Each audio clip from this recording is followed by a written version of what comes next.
Thanks for listening to our podcast Unmetered. As a member-owned, not-for-profit electric cooperative, our focus is on providing affordable, reliable, safe electricity and outstanding member service. One way that we're doing that is by providing more avenues of communication to you, our member. Through the podcast, we hope that you will be able to find some helpful hints, tips, and things to help you conserve energy, as well as some informational pieces that will help you understand what it means to be a member.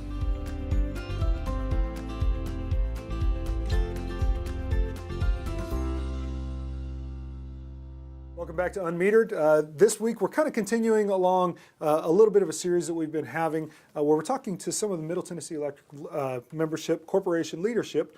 And today we're with Cindy Layne, Chief Financial Officer and Vice President of Finance. Welcome. Thank you for being here. Thank you for having me. A couple little housekeeping things before we get into talking to Cindy about her career and then get to know her a little bit personally. If you haven't checked out some of our earlier podcasts, check them out. You can get them through our podcasting service. You can go to YouTube and watch the videos. Also, Sharing Change. We've talked about it. We've talked about it. If you're not signed up yet, you really need to be. Check out sharingchange.org. And it's really simple to sign up. Easiest good thing you'll ever do. Get there.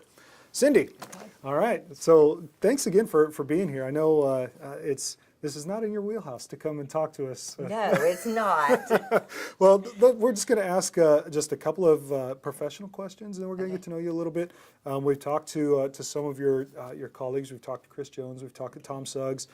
Brad Gibson we talked to recently. He was the most recent one, so you're next. Okay, my turn. So that's all right. So Cindy, tell me, how long have you been with Middle Tennessee Electric? I've been here over 7 years. And how did you get to not only at Middle Tennessee Electric in your current career, but kind of walk me through your career path to get to where you are? Sure.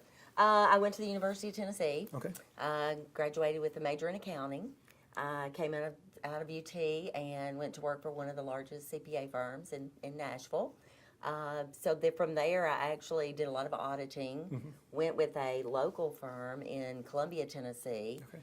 And during that time, I actually audited Columbia Power and Water Systems. It's a municipal system serving electric, water, and broadband services inside the city limits of Columbia.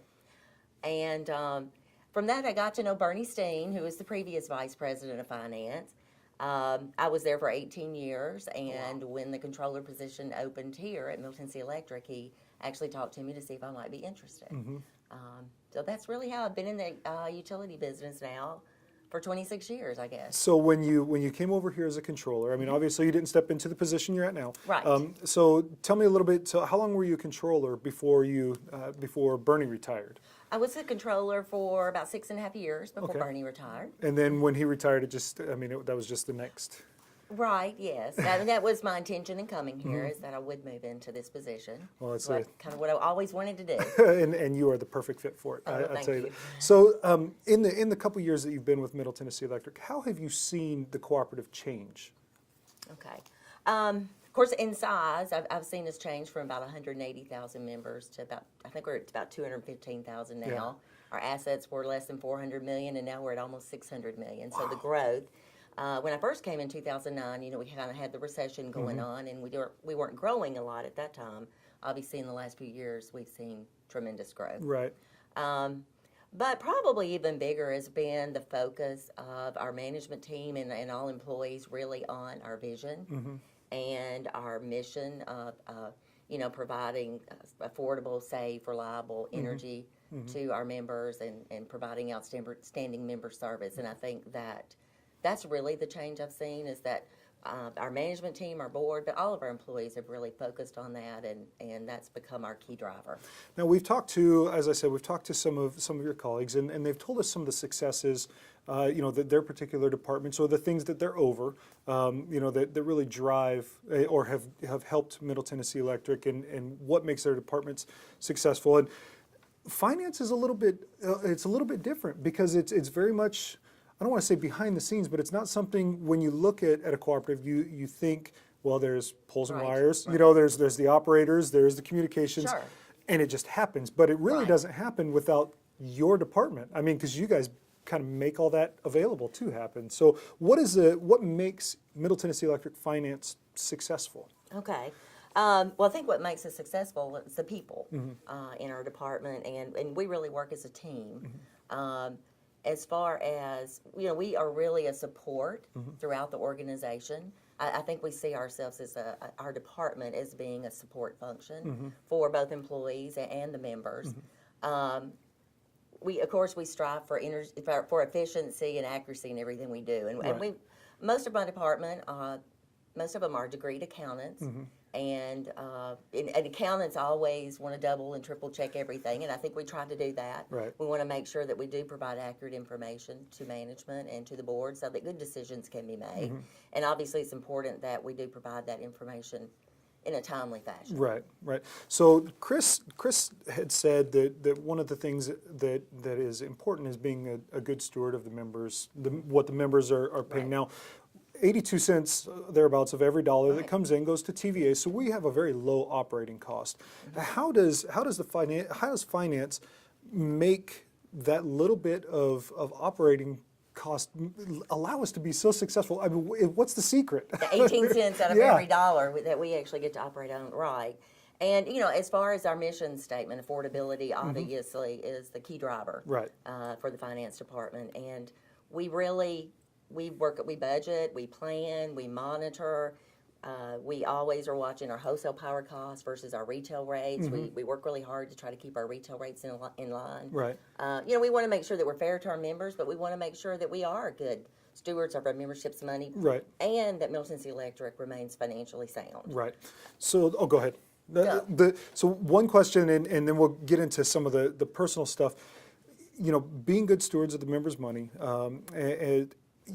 sometimes people will think that we just kind of spend. That's not the case. I mean, we have, and I'll kind of go off script a little bit just with this question, is that we don't just fly by the seat of our pants. You mentioned everything is so planned out and thought out. I mean, you guys talk about every decision, every financial decision that's made, right? Right. I mean, it's from the board to senior staff to you guys' meetings. I mean, as an accountant, I think that if somebody were spending frivolously, you probably would have a little bit of an issue with that. Right, yes, definitely. Well, keep in mind, we are operating off 18 cents. Right. And the two pieces that we cannot control, they're outside of our control, it's related to weather predominantly. Right. It's the revenue that we bring in and our power cost. So we have to be very mindful of that other 18 cents. Right. Well, that is so good to know, especially. I'm a member myself, but also for the membership that's going to be watching it. It's really good to, you always think that, but it's good to hear it from the person who deals with it. So, I appreciate hearing that, both as a member and as an employee. We're going to take a quick break, and when we come back, we're going to talk just about Cindy Layne and get some personal thoughts. Hang on just a second. At Mercy Community Healthcare, we provide primary care for adults and children. We provide behavioral health care and really take care of the whole person. We want to be there for every family and every individual, regardless of their ability to pay through insurance or personally. And the foundation allows us to do that. The gifts we receive through the foundation allows us to provide that care.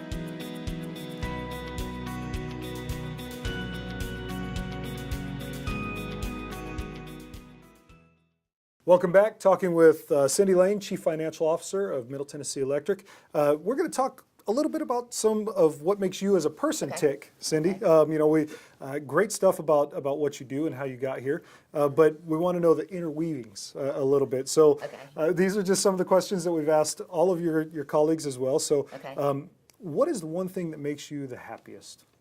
Spending time with my family. Really? Yes. My children are young adults now.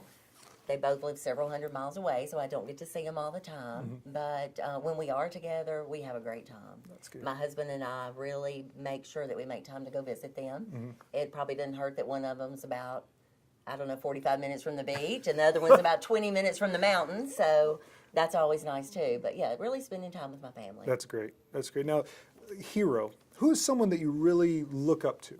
Okay. That was a tough one for me. Really? It really was, and you have to keep in mind I recently lost my mother. But when I think back about it, I think one of my heroes, a lot of heroes, but one of my heroes was my grandmother. Really? And not because of anything she accomplished, but because of the way she made everybody feel. Really? She always made everybody feel special. It didn't matter if there were 5 people in the house or there were 50 or 70. Really? Everybody always felt special around her. I never saw her mad. And she was just one of those special people. I know she had to work really hard in her life, but just an awesome person. That's great. Wish I could be like that. You are. Everybody that I see whenever they come in contact with you, I mean, they're always smiling. So, so you said that you have, your kids are one close to the beach, one by the mountains. This is probably a tough one. Favorite place to visit? Okay, but still, my favorite place would be anywhere there's water. Okay. So, yes, I love going to the beach. We do a lot of hiking and stuff in the mountains as well, but, you know, there's the streams there. That's right, that's true. So I love being at the lake. I've always been a water person. Okay. I love boating, skiing, that kind of thing. Great. So, yeah. Favorite thing to eat? Favorite food? Dark chocolate, of course. Yeah, I mean, there's not too many things that dark chocolate doesn't help. That's right. And Italian food, pasta. Okay. Yeah. Just don't mix them. No. Well, you can have the dark chocolate after the pasta. There you go. I have a feeling that I may know the answer to this one. Favorite sports team? Well, of course, University of Tennessee. Go Vols. Football, yeah. So our Vols fans on our leadership team so far are outnumbering everything else. Good. You know? Yay. And I told Brad last time when we talked to him, he said he was an Ohio State fan. I said we lost about half of our viewers from that comment alone. Yeah. You know, you'll bring them around though. Yeah, right. If you weren't currently in your position, and I don't necessarily just mean at Middle Tennessee Electric, but if you weren't able to be an accountant, to do what you've done for so long, what would you do? Okay, first of all, I absolutely love what I do now. Right. I love it. But I think if I could do something different, I probably would have been a college professor. Really? I have taught some classes over the years, mostly on utility accounting, but yeah, that's something I enjoy. And I think that's probably what I would do. Hopefully at UT Knox, I'm sure. Yeah, of course. Is there another college? Right. Last question, and this one is always a fun one for us. Okay. There are 2 types of people in the Right. world: the ones that like amusement park rides and the ones that don't. What Right. side of the fence do you fall on? So what side of the fence do you think I would fall on? You know, given your job, I would have to go with the reserve side of no. You're probably not a fan. I love them. Really? I absolutely love them. I would have never guessed that. Yeah, Really? Right. Bigger, higher, faster? Oh, yeah, yeah, and round, and oh my goodness, yes. Really? Yes. Favorite ride or favorite place that you've gone on rides? Well, of course, Disney World. Really? Yeah. Wow. Right. I would have never But, guessed. You and Tom Used Suggs. to love Opryland. Really? Oh, yeah. You and Tom Suggs, both of you. I would have never put you guys at it ever. That's awesome. Yeah, I will be watching you guys. Forget it. Cindy, thank you. Thank you for stopping by. Thank you for coming. You are always welcome here. You know, we appreciate you taking the time and just having some fun. And you know, if there's anything we can do, we'd love to have you back. Well, thank you. I appreciate it very much. Thank you guys very much for joining us. Hope you had some fun, laughed a little bit, learned a little bit about Cindy. If there's anything that we can do, please just hit us up, email us. You know, we'll take care of it. We'll talk to you soon. Unmetered is brought to you by Middle Tennessee Electric.